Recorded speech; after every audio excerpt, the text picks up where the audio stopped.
Good morning, good morning. This is Lesley Sullivan with the lovely podcast, The Endurance of Labor Laws. Welcome to this podcast. I'm delighted that you are here. This is the 7th episode or the 7th podcast for this series, and this is going to be a good one. I really like this because now we are really diving into specific labor unions within the United States of America. And this is really good to know, just in general knowledge, because it lets you know what has been going on specifically within towns and cities and also rural areas in regards to what the citizens wanted to do and what they felt they needed to do to make things better, not only for their jobs, but for their families and for the community. So this is really good knowledge right here. So the first union that we're going to take a look at is the National Education Association. It is known as NEA. So I'm just going to read off from some websites here. This one is particularly from Wikipedia, and I've read through it, and it reads pretty true. If ever I come across something that's not correct, I will let you know, and I'll circle back to it and let you know, hey, I found something that does not match up with that, but just from looking at this and going through it, it looks like it's on up and up, so I'm just going to go with this one. So here we go. It says the NEA, the National Education Association, is the largest labor union and the largest white-collar representative in the United States. It represents public school teachers and other support personnel, faculty and staffers at colleges and universities, retired educators, and college students preparing to become teachers. The NEA has just under 3 million members and is headquartered in Washington, D.C. The NEA had a budget of more than $341 million for the 2012 to 2013 fiscal year. And it says Becky Pringle is the NEA's current president. It says, as per the NEA website, our mission is to advocate for education professionals and to unite our members and the nation to fulfill the promise of public education, to prepare every student to succeed in a diverse and interdependent world. Now, personally, I don't know what interdependent means. I've never heard that word before. But it must be important because they've got it in their phrase. So I'll look that up later and see what exactly do they mean by that, because I think it's important to research what someone's mission is. And if I don't know what a word means or if it doesn't make sense to me, I look it up, and it's not that it's bad. It's just I want to know what they stand for, and also just learning new words is another good thing. So it goes on to say the NEA originally on the conservative side of U.S. politics by the 1970s emerged as a factor in modern American liberalism. While the NEA has a stated position of nonpartisan, it almost exclusively supports the Democratic Party. Conservatives, libertarians, and parents' rights groups have criticized the NEA's progressive positions. State affiliates of the NEA regularly lobby state legislators for funding, seek to influence education policy, and file legal actions. At the national level, the NEA lobbies the United States Congress and federal agencies and is active in the nominating process for Democratic candidates. From 1989 through the 2014 election cycle, the NEA spent over $92 million on political campaign contributions, 97% of which went to Democrats. The NEA has a membership of just under 2.3 million people, with membership levels dropping every year since 2010. The NEA is incorporated as a professional association in a few states and as a trade union in most. The group holds a congressional charter under Title 36 of the United States Code. It is not a member of the AFL-CIO, but is part of Education International, the global federation of teachers' unions. NEA members set the union's policies through the Representative Assembly, also known as the RA. The RA, which is a delegation comprising elected representatives from each local and state affiliate, coalitions of student members and retired members, and other segments of the united education profession, is the primary legislative and policy-making body of the NEA. As of 2020, the executive officers of the NEA are Rebecca Pringle, Princess Moss, Noelle, I'm not sure how to pronounce her last name, but it's Candelaria, I believe that's how you pronounce it, and I apologize for mispronouncing that. Next one is Kim Anderson. These posts are elected by the Representative Assembly. The Board of Directors and Executive Committee are responsible for the general policies and interests of the NEA. The Board of Directors consists of one director from each state affiliate, plus an additional director for every 20,000 active members in the state, 6 directors for the retired members, and 3 directors for the student members. The board also includes at-large representatives of ethnic minorities, administrators, classroom teachers in higher education, and active members employed in educational support positions. The NEA was founded in Philadelphia in 1857 as the National Teachers Association, also known as NTA. Zalman Richards was elected the NTA's first president and presided over the organization's first annual meeting in 1858. I didn't realize it went back that far. That is really good, because that means they took initiative even way back then about stuff, so that is a good thing to see. The NTA became the National Education Association, NEA, in 1870 when it merged with the American Normal School Association, the National Association of School Superintendents, and the Central College Association. The union was chartered by Congress in 1906. NEA officially merged with the American Teachers Association, the historically Black Teachers Association founded as the National Association of Teachers in Colored Schools in 1966. In 1998, a tentative merger agreement was reached between NEA and American Federation of Teachers, also known as AFT negotiators, but ratification failed soundly in the NEA's Representative Assembly meeting in New Orleans in early July 1998. However, 5 NEA state affiliates have merged with their AFT counterparts. Mergers occurred in Florida, the Florida Education Association formed in 2000, Minnesota Education. It says here education, they kind of flipped the words. So, Education Minnesota formed in 1998. Montana, known as MEA MFT, formed in 2000. New York is New York State United Teachers, formed in 2006. And North Dakota United formed in 2013. See, these are things I was not aware of that were created or merged. So I'm learning something about this union as well. This is really neat. And it says here, before the 1960s, only a small portion of public school teachers were unionized. That began to change in 1959 when Wisconsin became the first state to pass a collective bargaining law for public employees. Over the next 20 years, most other states adopted similar laws.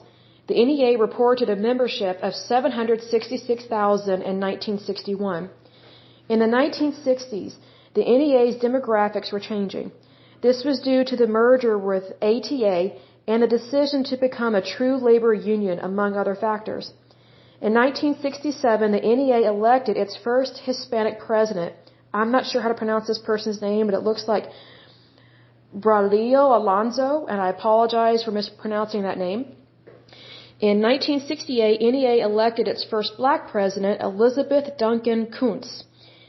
In 2006, the NEA and the AFL-CIO also announced that for the first time, standalone NEA locals, as well as those that had merged with the AFT, would be allowed to join state and local labor federations affiliated with AFL and CIO, or it's one representation. My apologies. It's AFL-CIO.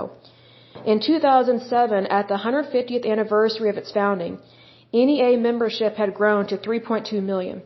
However, by July 2012, USA Today reported that NEA had lost nearly 0.3% of their members each year since 2010.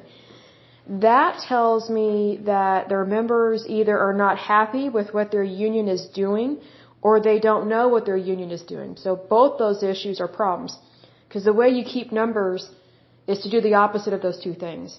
Know your union, be aware of what it is, and also really get involved in things. But that doesn't mean be a crazy liberal nutbag. It means to practice, what we talked about before, practicing your due diligence, but knowledge is power, and do it in a good, kind manner, right? So that's always good. Because you don't want to look like a bad, crazy union. That just totally destroys what you can and should do in your life. And I'm going to mute my phone. I apologize for not putting Do Not Disturb on. So we will continue this lovely podcast. Okay. So it says here, following the Supreme Court's 2018 Janus versus AFS-CME case, which ended the compulsion of non-union public employees to pay agency fees, or what are known as fair share fees, the NEA's total membership and agency fee payers dropped from a little over 3 million to a little under 3 million. So it's not that big of a drop. I mean, I'm paraphrasing what they're saying because I think it's stupid to make it seem like it's extreme when it's not. But it was a total loss of 98,908 dues payers. That's not a big loss. I think the way it's worded makes it seem worse than it really is. Because when you've got an organization, if only that many people drop, that's not bad. Because you still have a majority. So that actually is not bad numbers for me. You know, just from looking at from an accounting point of view, I wouldn't be worried about that at all. Because sometimes when people leave, it's because they didn't really want to be there to begin with. So you just kind of have to let people go and move on. And you know, for every one person that leaves, try and recruit 3 or 4 more to replace that. So that's how I would have handled that. So then it goes on to say, for the most part of the 20th century, the NEA represented the public school administration in small towns and rural areas. The state organizations played a major role in policy formation for the NEA. After 1957, the NEA reoriented itself to primarily represent the teachers in those districts rather than just the administrators. Amen. I love that. And here's why. I don't like that word administrator. Remember what I said earlier in a previous podcast, that whenever you see the word administrator, there's a reason why that typically has a negative connotation. It's because of things like this, where it's like the administrator only has the say. The administrators only get the good pay. Not so here. They changed it. God bless them. That's a great thing to do. I love to see that. It came to resemble the rival American Federation of Teachers, known as AFT, which was a labor union for teachers in larger cities. The success of the AFT in raising wages through strike activity encouraged the NEA to undertake similar activities. In the 1970s, more militant politics came to characterize the NEA. I'm not a fan of that. That's wrong. It created the NEA Political Action Committee to engage in local election campaigns, and it began endorsing political candidates who support its policy goals. Now, I'm not a fan of that. I think that when you have an organization, you should focus on your organization, not on politics. Like, you shouldn't be endorsing one candidate over another, because then I think it discourages your members of your union to vote for who they want. I think that's a conflict of interest. That's my personal opinion, because that's what I've seen with unions in the past. And I just think if you really want to put the workers' rights first, you put their rights first, not your campaign. That's the thing. Because when you put the workers' rights first, then you already know what you're going to be campaigning for, and you're not going to be pressuring people. Because that's one thing with unions. They are known for bullying their members into supporting certain policies and certain people. It's like, you either do what we want or you're not in our union. And that stuff does take place. Different unions can deny it all they want. I'm not saying this union particularly did that, but that's just kind of sometimes the general behavior of aggressive unions that get too political or get political at all. Like, I don't think politics has any place in a union. That's not what unions were created for. They were created for the workers. They were not created to try and manipulate government offices, which is technically a form of fraud, but they don't like to say that, but technically it is. So then it goes on to say, state NEA branches became less important as the national and local levels began direct and unmediated relationships. The NEA's elected leadership often supported teachers in opposition to school administrators. Wow! I bet that ruffled some feathers in the chicken house. That's for sure. Okay, so according to NEA's Department of Labor records since 2005, when membership classifications were first reported, the majority of the union's membership are active professional members, having fallen only slightly from 74% to the current 71%. The second largest category have been active education support professional members with about 15%. The third largest category are retired members, which have grown from 8% to 10%, and I would expect that to grow more with more and more baby boomers getting older and retiring. Two other categories, active life and student members, have both remained with around 2%, falling slightly. These categories are eligible to vote in the Union, though the Union lists some comparatively marginal categories which are not eligible to vote, such as staff, substitute, and reserve members, each with less than 1% of the Union's membership. NEA contracts also cover some non-members known as agency fee payers, which since 2006 have numbered comparatively about 3% of the size of the Union's membership. As of 2014, these categories account for about 2.1 million active professionals, 457,000 active education support professionals, 300,000 retirees, which that's going to go up, 52,000 students. I'm surprised there's not more students getting more involved in this because it's the students that really should have more of a say. Because the thing I'm thinking of is that sometimes, like teachers, they may not have the title administrator, but sometimes they try to act like an administrator. And a student's education belongs to the student. It doesn't belong to the administrator. That's the thing. So I think students should have more rights in this union and be more active in it. Then you have 42,000 active life members and just under 9,000 others, plus about 90,000 non-members paying agency fees. Most NEA funding comes from dues paid by its members, $295 million in dues from a $341 million total budget in 2005. Typically, local chapters negotiate a contract with automatic deduction of dues from members' paychecks. Part of the dues remain with the local affiliate, the district association. A portion goes to the state association, and a portion is given to the national association. The NEA returned 39% of dues money back to the state affiliates in 2012 to 2013. Federal law prohibits unions from using dues or other assets to contribute to or otherwise assist federal candidates or political parties. I have to laugh about that. In accordance with their tax-exempt status, the NEA Fund for Children and Public Education is a special fund for voluntary contributions from NEA members, which can legally be used to assist candidates and political parties. Critics have repeatedly questioned the NEA's actual compliance with such laws. That's exactly what I was thinking. And a number of legal actions focusing on the union's use of money in union personnel and partisan contexts have ensued. I am not surprised to read that.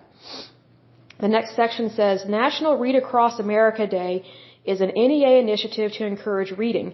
It has expanded into a year-long program with special celebrations in March as National Reading Month. Read Across America Day began in 1998 on March 2nd, which was the birthday of the popular children's author Dr. Seuss. Oh, that's cool. The NEA partnered with Dr. Seuss Enterprises on the venture from 1997 to 2018 when the contract ended. Okay, so this next section is a list of policies and positions. So it says here the NEA has taken positions on policy issues including, number one, Cardinal Principles of Secondary Education, a report by the NEA in 1918. They emphasize the education of students in terms of health, a command of fundamental processes, worthy home membership, vocation, citizenship, worthy use of leisure, and ethical character. They emphasized life adjustment and reflected the social efficiency model of progressive education. Okay. Number two, the preliminary report on the tenure of teachers appeared in 1920, cautiously recommending school boards adopt a policy of tenure. Okay, number three, from 1923 to 1928, Hunter's Committee of 100 on the problem of tenure stressed the advantages of tenure for society. In 1925, it argued that tenure protects the great body of good teachers from political attack and from dismissal for petty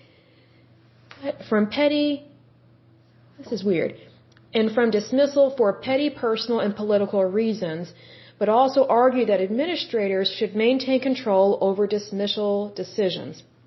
That's interesting. Okay, number four, reforming the No Child Left Behind Act to reduce the focus on standardized testing. I agree with that. And here's why. The No Child Left Behind Act was a complete joke and a complete failure in the state of Oklahoma. It wreaked havoc in our state. I hated it. It was horrible. It put so much stress on our teachers and our schools. And here's the thing. Not every student is going to score well on these tests. And if you're like me, back when I was in the third grade, I scored really bad on the CRT, the Criterion Reference Test, we hated those tests with a passion as kids. We hated them, and so did the teachers.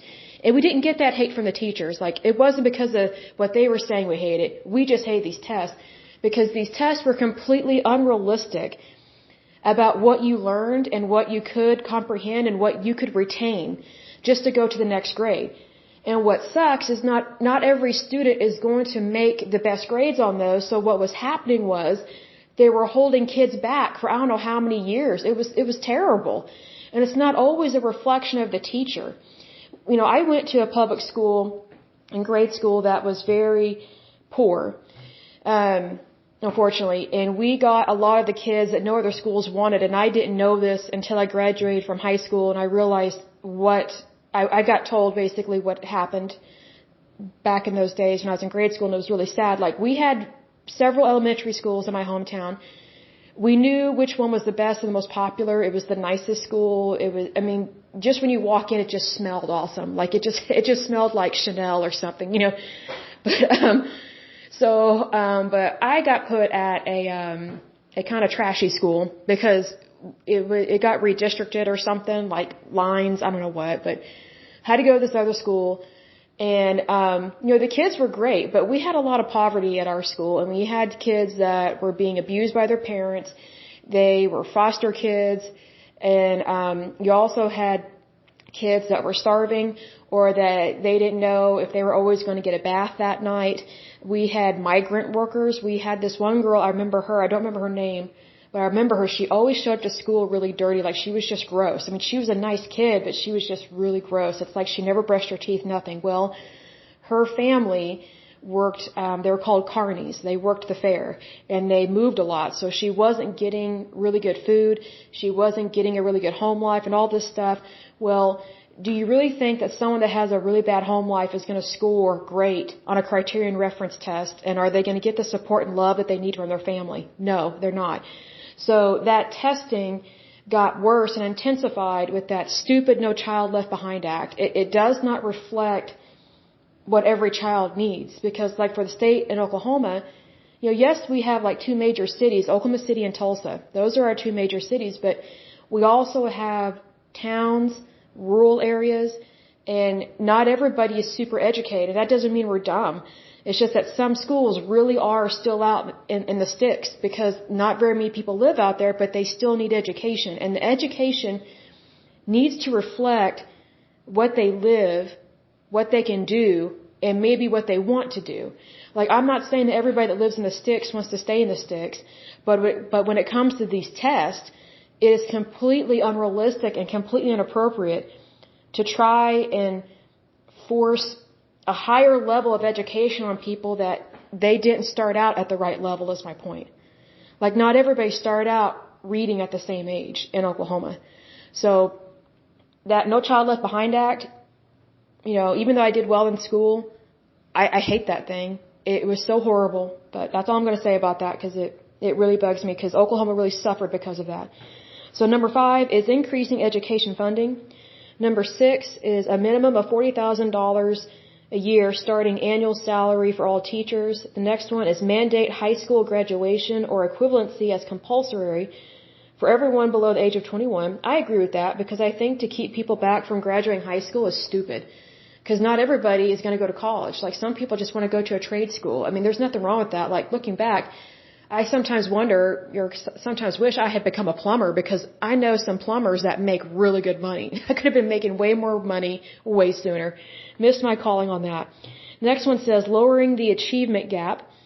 Next one is reforming Social Security offsets.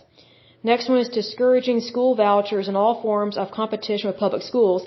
I completely disagree with that, and here's why.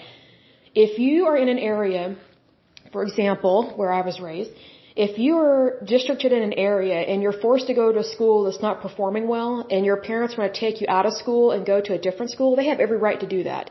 But if you're just letting the Department of Education and groups like this control where your child goes to school, even though you want a better education for your child, it can get very frustrating very quickly. And I think that's what's going on right now with charter schools and things like that, because public schools, Another thing that you may not be aware of, like I don't have kids, but I hear a lot of parents talk about this. So if you don't have kids, this might be a newsflash for you as well. But the way that public schools get funding is from taxes, right? And the way that it gets allocated to them is per student. So these public school systems, another reason why they don't want any competition whatsoever is because they want that money. It really does come down to greed in some cases. It's really sad. So these public schools, they don't want competition, and they want the money from the taxes. And the charter schools and other schools as well, they're like, hey, if the kid's not going to that school, we're supposed to get that funding to help support our schools. Well, here's the thing. Without competition, your society becomes stagnant, and you don't realize what you need to improve. It'd be like if all we ever had was Walmart. If that's the only supermarket we ever had in the United States, well, guess what?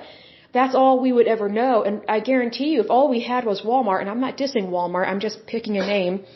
If all we had was Walmart, there would be no competition, and their prices would not be low.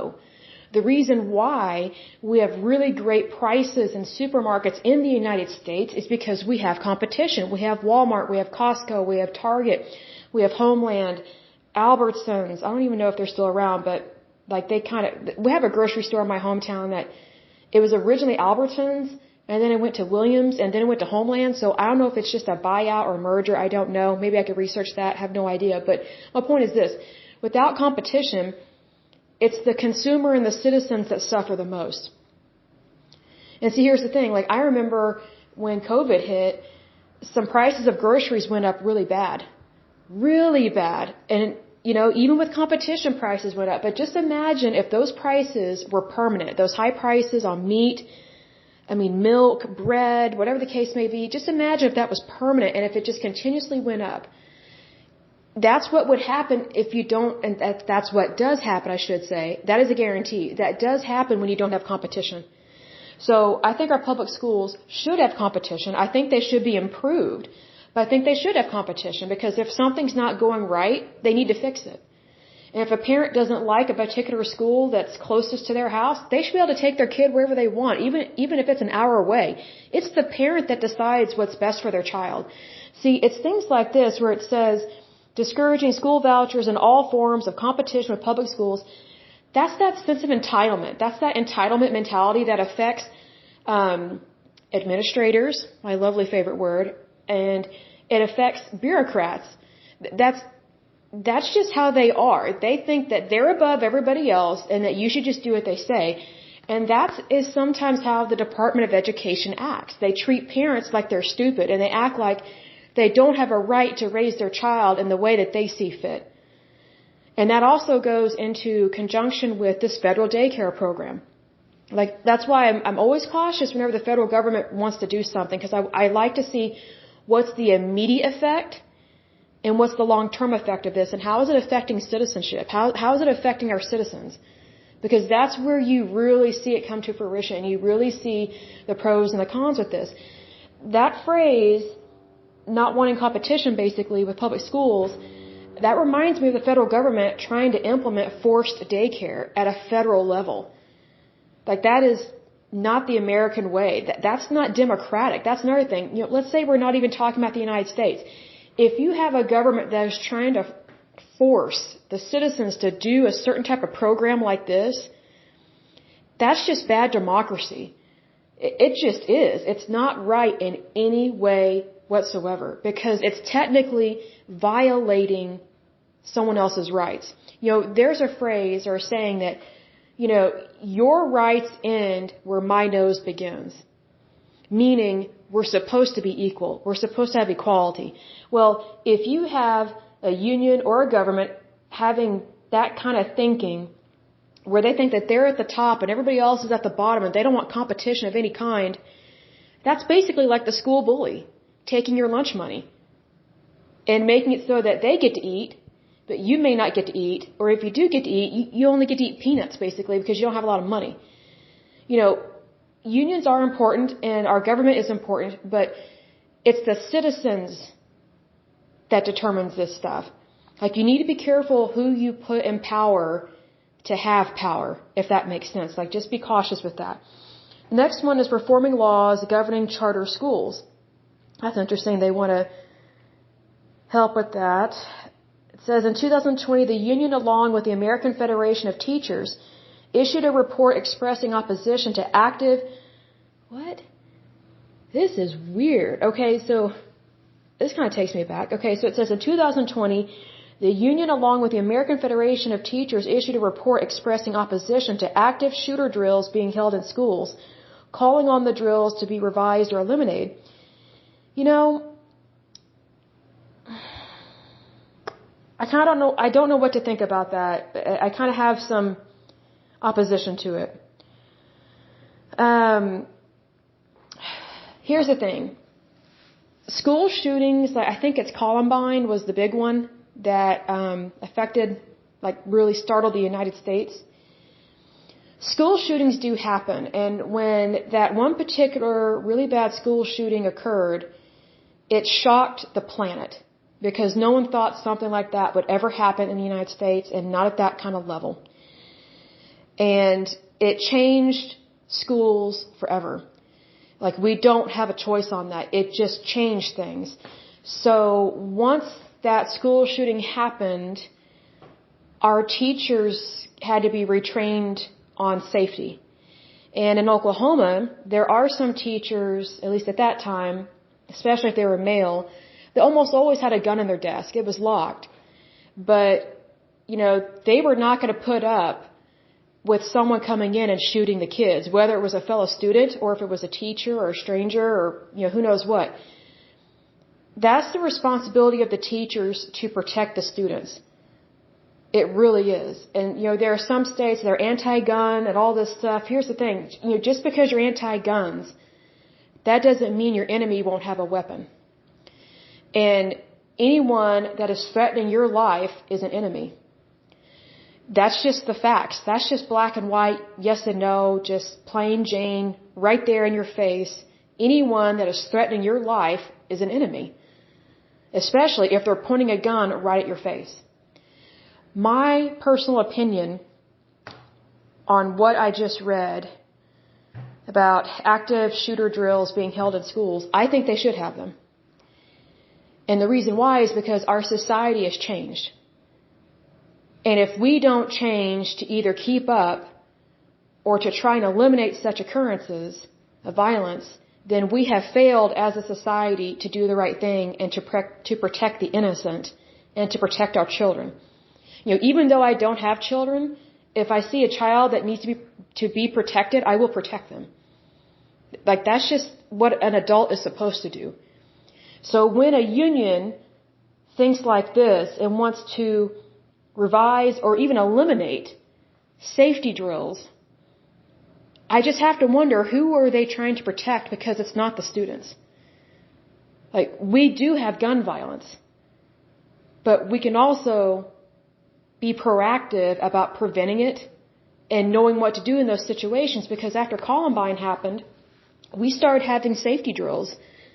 And the first couple of drills we had were scary because, you know, our nerves were still kind of raw from what happened, but we knew it was for our good and for our safety. And it actually was unique and nice to see teachers taking initiative to care about the students, and they guided us through what to do, get away from the windows, you know, get away from the glass in the door. Like, that's another thing. Our doors changed at our schools. We used to have these really cool doors from the 1960s because our high school was super old. It was an awesome building. I loved it. Like, I love retro kind of stuff like that. Like, just because something's old, that doesn't mean you throw it away or that it's obsolete or doesn't work. But unfortunately, with school shootings, it changed everything. So they changed out all the doors in the hallways for classrooms so that there was no window. So it was just a big, solid wood door. Just massive wood door. And initially when you walked in, it looked like a mental institution because the doors got changed. I mean, it just created a very medical looking kind of place. But we knew why that change had been made, and we knew it was for our safety. Because no one wanted to take a chance of someone coming in with a gun and just, murdering people, whether it's a student, a teacher, a visitor, who cares? Murder is murder. Like, you want to avoid that at all costs because it's completely wrong. Number one, it's against God's law.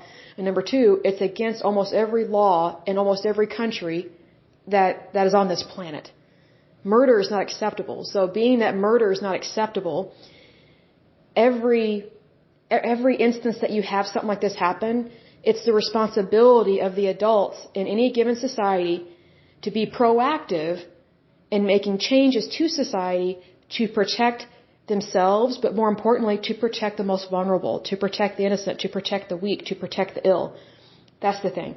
So I'm kind of surprised that they would want to eliminate those drills because, I'll give another example. Like, every time you go on an airplane, the flight stewardess, they always go through that, in the case of emergency, your cushion is a floating device, and then they ask you, if you're in that special row, the exit row, are you physically able, or are you okay to be in this row just in case we have an emergency, that kind of thing. Like, they do that at the beginning of every flight. Every flight. Why? Because it's a safety issue. And I'm sure that when they first started implementing that serious stuff like that, I'm sure initially the citizens were like, they're going to bring this up every time. I don't want to hear this, or this creeps me out. I'm sure initially some people were apprehensive, but I think the majority looked at it as, they value our safety, and they want us to be aware of what's going on and what to do in terms of a crisis, and how to turn a crisis into a success.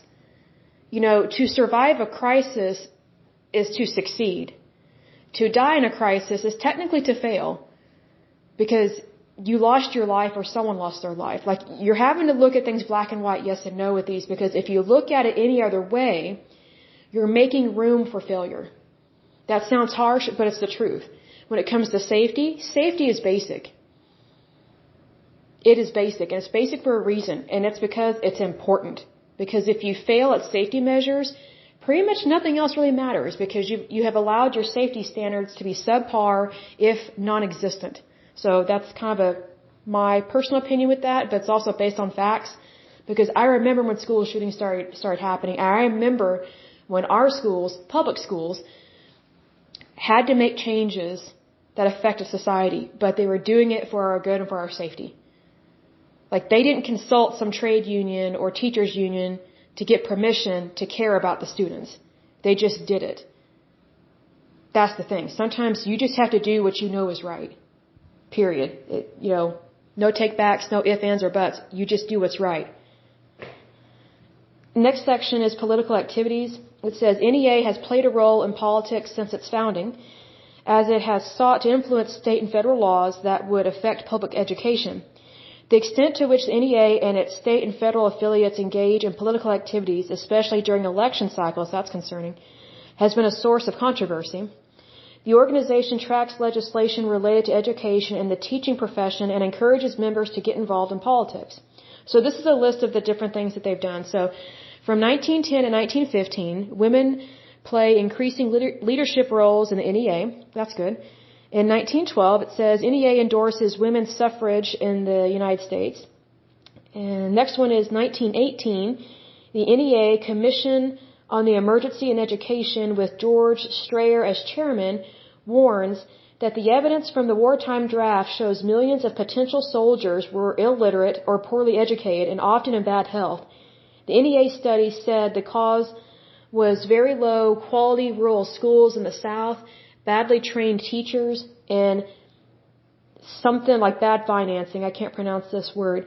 It called for $100 million of federal aid to remedy the deficiencies, but none was forthcoming. Many states, however, started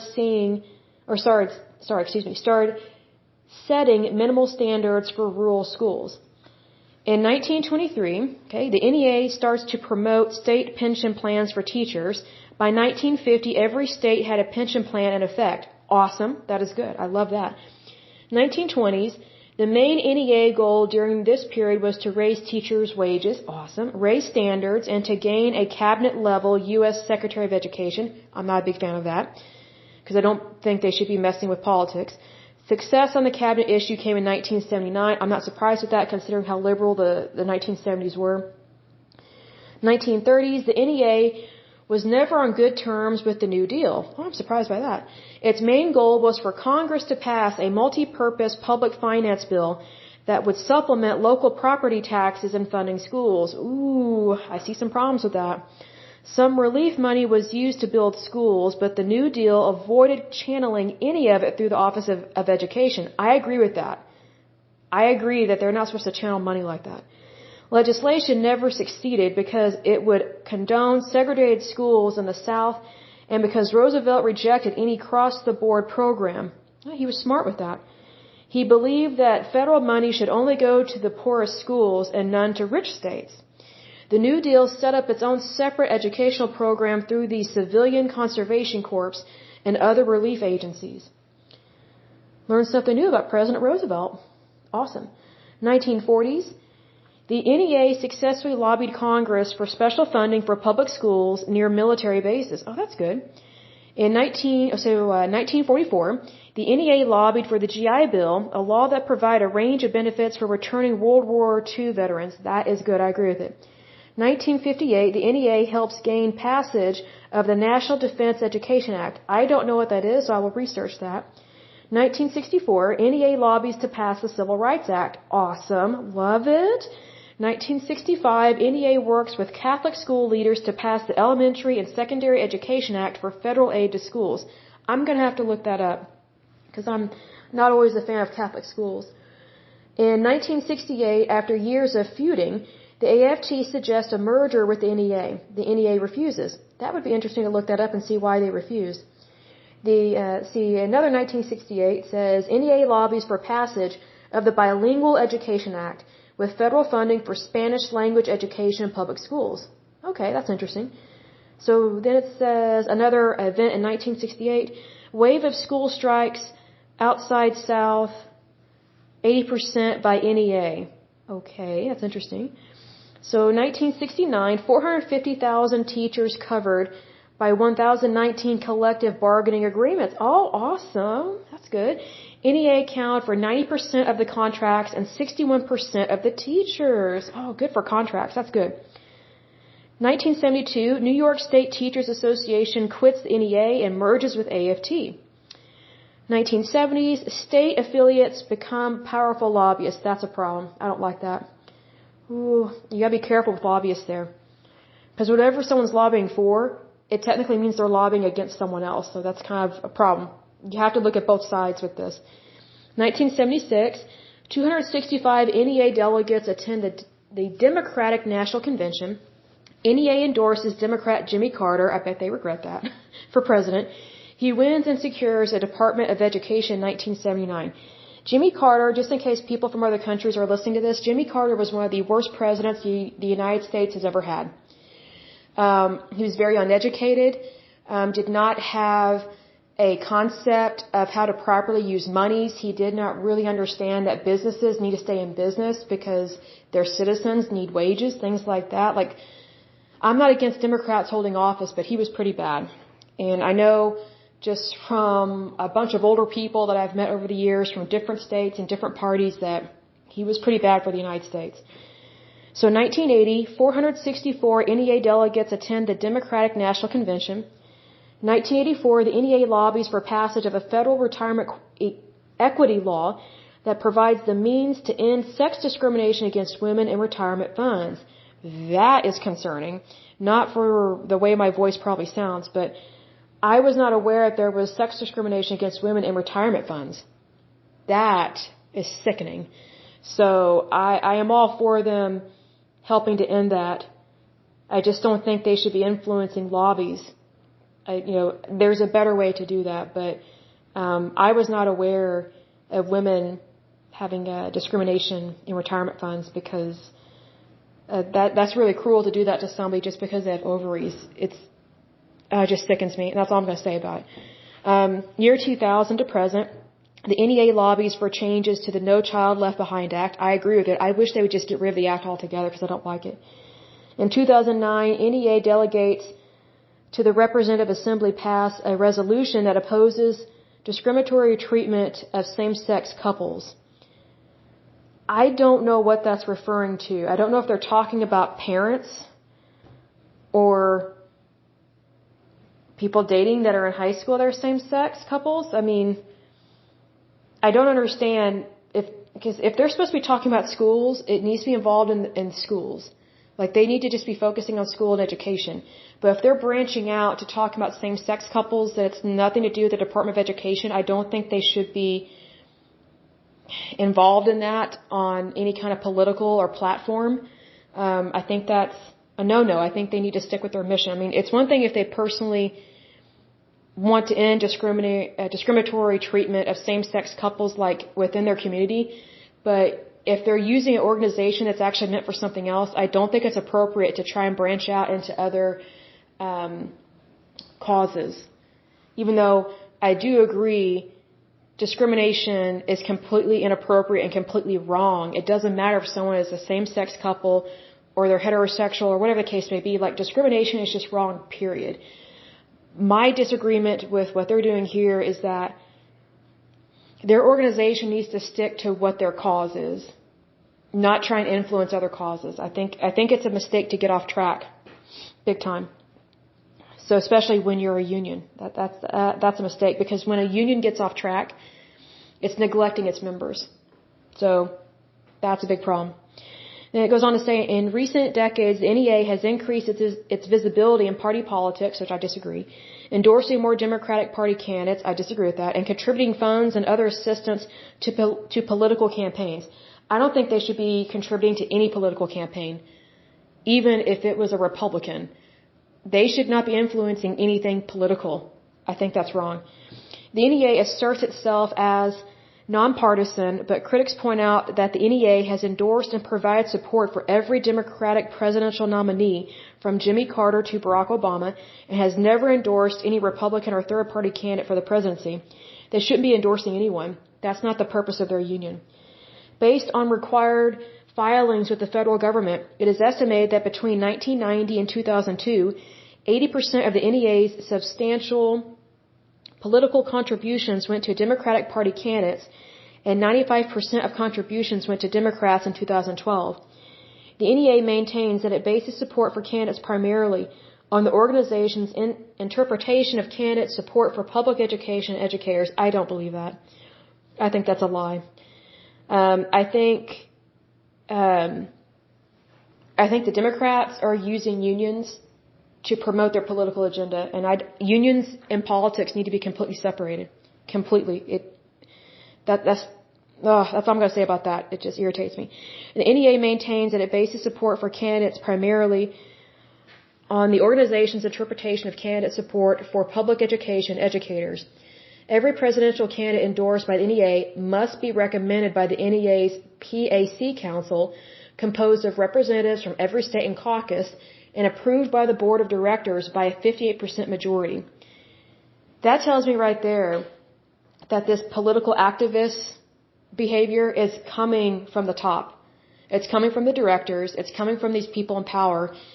And I think those people should be dethroned. I think they should get other people in there. I think they should put students in charge of that.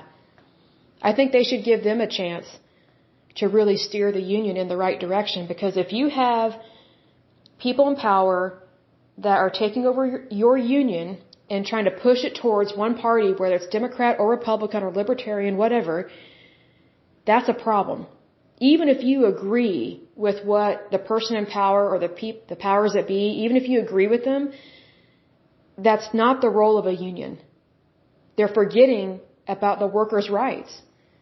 They're not putting the workers first. Because think about all those millions of dollars that they're giving to candidates in political campaigns and things like that. That should be used for the members, not for somebody that is running for office. What does it matter if someone's running for office? Like, the union is the union. Focus on your members. I'm just kind of in shock at this. But I think that is probably why, that this just rang a bell in my head. This whole political activist tangent for them is probably why some of their members are leaving. It's not in huge numbers, but it's enough that it's dipping down. That might be the reason. Because if people aren't happy, they leave. Because if they see the money is being misused and not being appropriated correctly, they're not going to put up with it. They're going to leave and go elsewhere. Or switch parties. You never know. You never know on that. So then it says, in October 2015, the NEA endorsed Hillary Clinton's 2016 presidential bid. I don't think they should have done that. I don't think they should have endorsed anybody. Nobody. And it said Clinton accepted the endorsement in person. And it says NEA is a member of the U.S. Global Leadership Coalition. I don't know what that is, so I'll have to look that up. Next, it says in September 2013, the NEA wrote an open letter to the United States House of Representatives opposing the continuing Appropriations Resolution 2014, and I have no idea what that is. I have to look it up. It says the NEA urged representatives to vote no because the bill continues the devastating cuts to education set in motion by the sequester and permanently defunds the Affordable Care Act. The organization stated that they may decide to use the vote on this bill in their NEA legislative report card for the 113th Congress. Sorry, I have to laugh. Here's the arrogance and stupidity of this union. And I'd laugh at this because they're actually giving Congress a report card. You've got to be kidding me. The arrogance and the audacity of that. This union is not the government. We, the people, are the government. Whether we're a teacher or a lawyer or an engineer or an actor or a business owner or, a retiree, like, who do they think they are to give a government entity a report card? This is what we think of you. Who cares? Who cares? Like, just the arrogance, like, that tells me right there that they have gotten too powerful and they've gotten too big for their shoes. They are too big for their boots because they're not focusing on the members. They're trying to practice legislation. This NEA, they're trying to act like they're a separate branch of government within the United States government. That is legislatively illegal and wrong. This union is so off track. Now I see why so many parents are pissed. Because they've lost their way. It's sad. Okay, so then we go to the next section. It says, some critics have alleged the NEA puts the interest of teachers ahead of students. I can see why. The NEA has often opposed measures such as merit pay, school vouchers, weakening of teacher tenure, certain curricular changes, the No Child Left Behind Act, and other reforms that make it easier for school districts to use disciplinary action against teachers.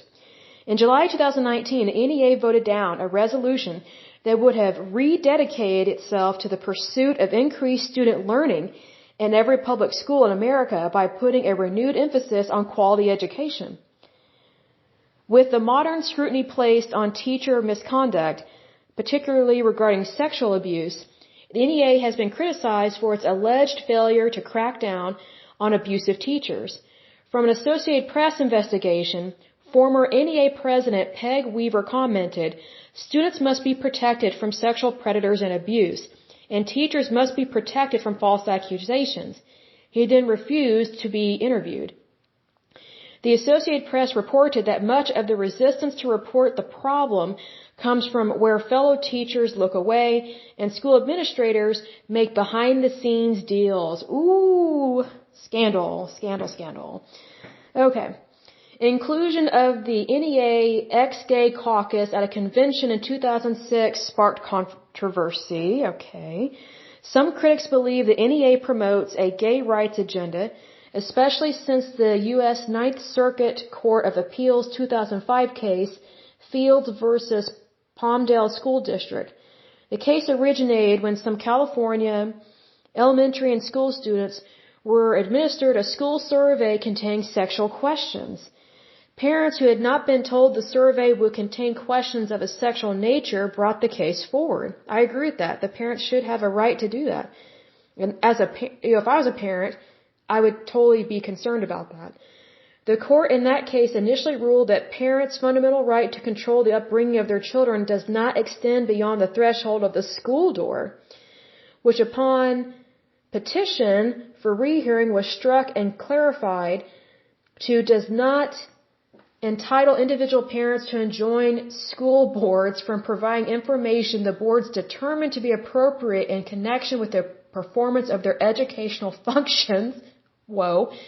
And that a public school has the right to provide its students with whatever information it wishes to provide, sexual or otherwise. NEA states that it does not encourage schools to teach students to become gay, lesbian, bisexual, or transgender. But the NEA does, let's see, what's the next line? Sorry, my screen is getting blurry on my computer because it's losing power. But the NEA does believe that schools should be safe for all students and advocates that schools should raise awareness of homophobia and intervene when LGBT students are harassed. Now that I agree with. That I do agree with. Homophobia has no place in our society whatsoever. What does it matter if someone's gay? I could care less. I'm straight. I don't agree with homosexuality. I don't agree with same-sex marriage and things of that nature. But just because I disagree, that doesn't give me permission to have any kind of phobia against them whatsoever because they're still a person. I mean, God loves them just as much as He loves me. You know, we're equals in the eyes of God. So I'm not going to practice any type of resentment or harassment or any kind of phobia because it's just stupid. Like, and another thing, it's a total waste of time. It doesn't do anything to make society better. Those kind of phobias, probably all phobias, make society worse. So we're supposed to push forward, not go back. And also, I completely cannot stand harassment of any kind.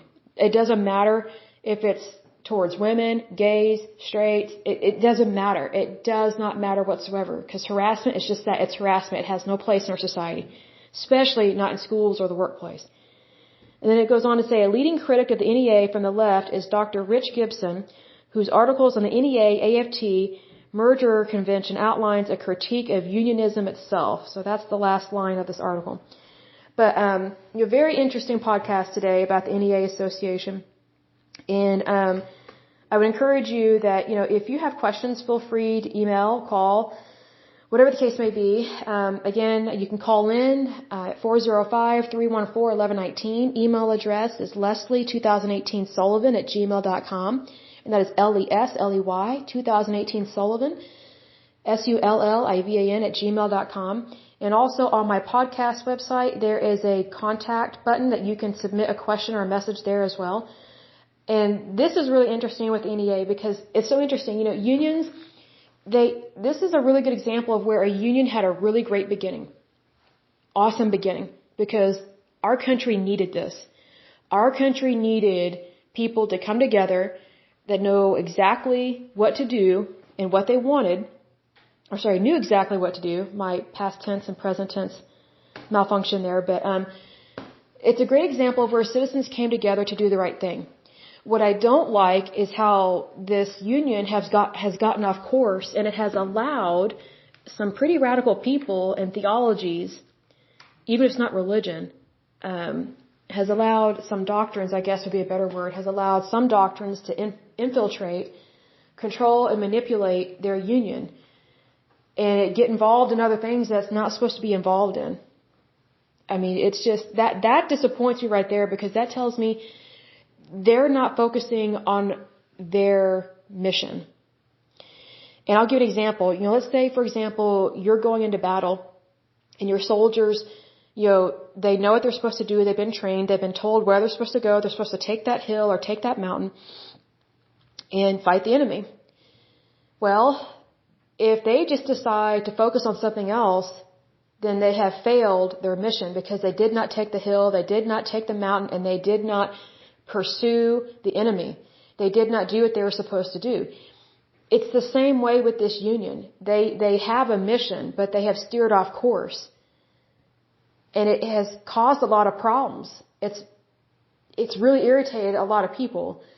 And it disappoints me when a union doesn't stay on course. And it's kind of like whenever they get crazy nutbag liberal like this, it disappoints me when they do that because their intentions are good and true. I have no doubt that the people that are taking this organization off course, I have no doubt that they have really good intentions about what they want to fight and what they want to do. But when you're part of one organization, you need to focus on that mission because that's where you're going to be the most successful. It's kind of like the lie of multitasking. Like, I can't stand it when I have an employer that just likes to dump all this stuff on me because I'm really good at this task over here, but yet they want to dump all this other stuff on me, but yet not pay me for it. So cheap labor, right? And then they expect me to be able to give the exact same attention and efficiency to all these other tasks that they put on me. And it just doesn't make sense. Because there's only so much you can do in a day. So you want to make what you do be precise and successful. And that you actually accomplish what you say you're going to do. And what really concerns me with this particular union is how they allocate money, how they use the funds. I don't agree with what they're doing. I think those dues should be used directly for the members, not for anything political, nothing whatsoever. I mean, they can make excuses and you'll have a really good argument, and I have no doubt they truly believe in what they believe in. They truly believe in the Democratic Party. It's obvious because they give so much money to that. I have no doubt they truly believe in the Democratic Party. And the Democratic Party, it does have some good things to it. But, with anything else, there's give and take.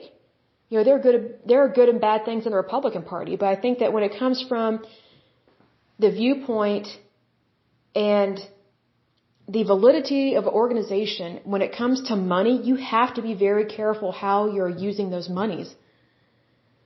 Because otherwise, you're leading down the road of fraud.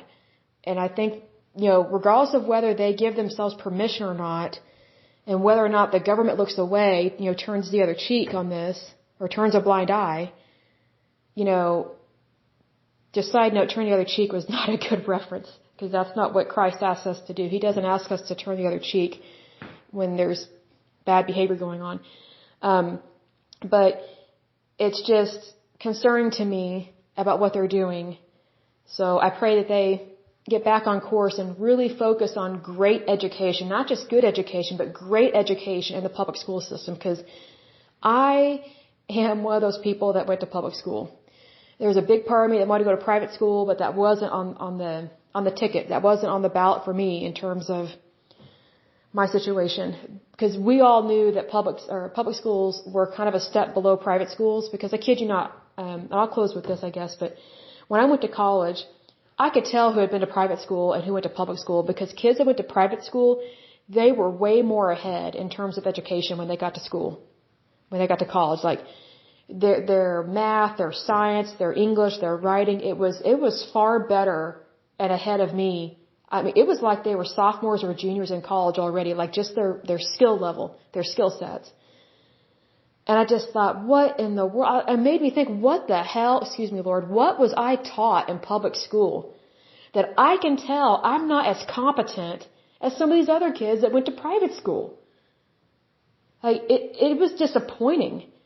I was just like, man, did I miss out. I just kind of felt like not prepared. I mean, college is intimidating anyway, but it's just kind of an eye-opening experience when you're sitting next to someone that, probably has the same intelligence as you, but what they were raised in and what they were taught far exceeds what you were raised in and what you were taught.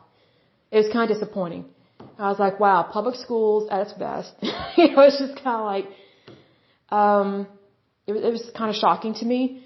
But, I mean, I didn't let that deter me from going to school and making friends and, wanting the best for other people. It was just kind of an eye-opening experience of, I'm glad I met those people. I'm glad I met those fellow students. And if anything, they were able to help me with schoolwork that, if I didn't know the answer, I could ask them and be like, hey, can you show me how you study for this? And, just show me once and I'll get it down. They're like, yeah, sure, we'll show you.